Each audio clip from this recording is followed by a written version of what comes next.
اور اسی طرح سے we have to understand the traps of shaitan. You know, the amazing thing about shaitan is he is very patient. وہ بہت صبر سے چلتا ہے،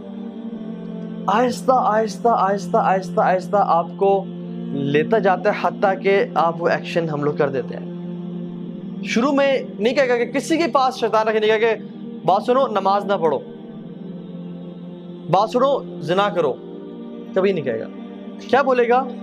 کہ ٹھیک ہے نماز پڑھ لو، اچھی بات ہے، بہت لازمی پڑھنی ہے، نماز نہیں چھوڑ سکتے ہو، لیکن ابھی تو 3 گھنٹے پڑھے نماز کی قضا ہونے میں، ابھی تو تم یہ گیم کھیل لو یا اس دوست سے فون میں بات کر لو، وہ جو تمہارا کام ہے پریزنٹیشن بنانی ہے وہ کر لو، بعد میں پڑھ لینا، ٹائم ہے ابھی۔ اور آپ کام کرنا شروع کرتے ہیں اور گھنٹے بعد آپ کو یاد آتا ہے کہ نماز رہتی ہے، پھر آتا ہے کہ نماز پڑھو گے تم، چھوڑنے کا تو سوال نہیں پیدا ہوتا، لیکن پہلے یہ کام کر لو، پہلے اس دوست سے کال کر لو، یا پہلے یہ چیز کر لو، تمہارا ہوم ورک رہتا ہے یا تمہارا یہ پروجیکٹ رہتا ہے، اس پہ تھوڑا کام کر لو، اور آرام سے فری ہو کے دل کی تسلی کے ساتھ فوکس ہو کے نماز پڑھنا۔ تو آپ کو اس نے کیا کہا کہ پرائورٹی تمہاری یہ ہے، جب فری ہو جاؤ گے پھر نماز پڑھ لینا، اور آپ اس میں انوالو ہوئے حتیٰ کہ 2 گھنٹے گزر گئے اور آپ کو اچانک سے یاد آیا کہ اوہ نماز چلے گئی، اور پھر آتا ہے کہ آپ کیا قضا پڑھو گے تم،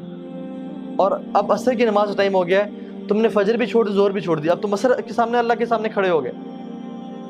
اب کل سے 5 وقت کی نماز پڑھنی ہے، اور پھر آپ کہتے ہیں ہاں میں کل سے 5 وقت کی نماز پڑھوں گا، اور یہ کل کبھی نہیں آتا، حتیٰ کہ انسان کورٹ میں چلا جاتا ہے۔ یہ میں اپنا پرسنل ایکسپیرینس بتا رہا ہوں آپ کو۔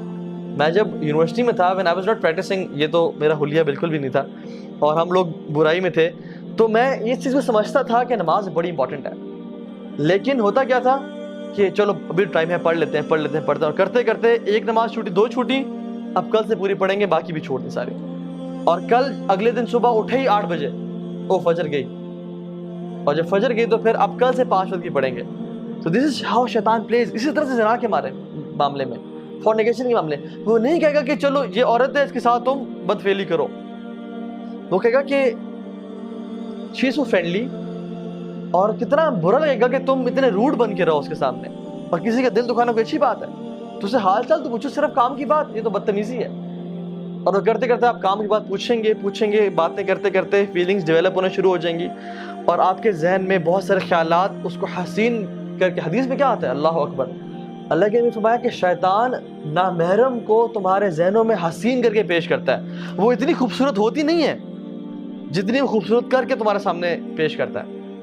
حتیٰ کہ انسان فینٹیسائز کر رہا ہوتا ہے کہ یار سبحان اللہ کیا بہترین نیچر ہے اس کی، کیا خوبصورت ہے یہ، کیا اچھی عورت ہے یہ، اتنی ہوتی نہیں ہے، تو شیطان اس کے بارے میں